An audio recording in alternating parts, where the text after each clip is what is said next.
So now I arrive at Muirfield in 1959.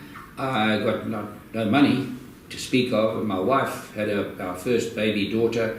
I couldn't afford to be there. I didn't have the money to fly back to South Africa. I met her in London, flew up to Muirfield. I walked into the club there 10 days before. I said, Viv, I've got to win this Open, man. We really need the money. And so I arrive at the club and I walk in there and I see Colonel Evans Loan, the secretary. I said, good morning, sir. He said, what do you want here? I said, I've come to practice for the Open early. He says, you're not practicing here. So I said, I had to think quickly. I said, sir, I'm very poor. I've got a wife who just had a baby, and I got to him. And he said, come on, have a cup of tea with me. And he let me practice.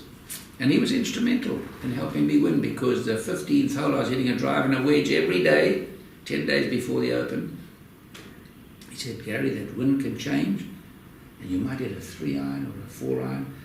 And I went and I practiced the next 2 days, hit a 6-iron off the tee, hit a 3-iron to the hole, and the final round, which was 36 holes in those days, I had a 3-iron in the morning, 2-iron in the afternoon, and birdied it both times.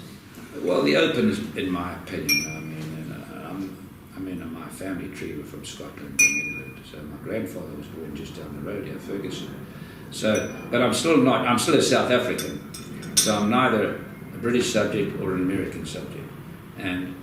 But there's nothing like the Open Championship, because here it's just not. If you play in a major championship in America, Ray Charles knows what to club without even looking. You've got caddies today that are so professional. The caddy says, Joe, it's 150 yards.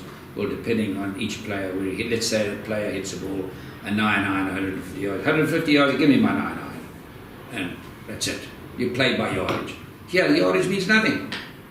The first hole, you got 150 yards to the green. It's a 9-iron this morning, because there's no wind. This afternoon it might be a 4-iron.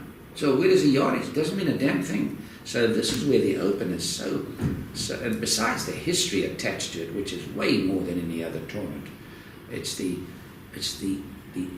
instinct, the judging, the accepting things in adversity. You have more adversity to combat in the Open than any other tournament. A young guy coming out for the first time gets in the bunker. I saw it at the 10th hole at Muirfield, time and time again. I remember Doug Sanders. He was a very talented player, put in the bunker. I would have taken an 8-iron and played it, I took a 4-iron, in the face. I saw it because they weren't accustomed to it. I mean, if Tiger Woods never had a lesson, let's say that Tiger Woods, when he won the US Open by 15 shots, 15 shots. If he never had a lesson, he would have gone on and won 22 majors, plus minus. He would have broken every conceivable record. He goes and has lessons. And this guy tells him that. Then the next guy tells him, then he goes to another coach, tells him that. Then he goes to another coach, and he's confused. So the thing is that, it's very interesting.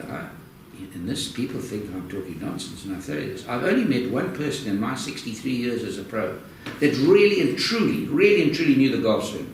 It was Ben Hogan, only man I ever met it. And he wouldn't tell you much.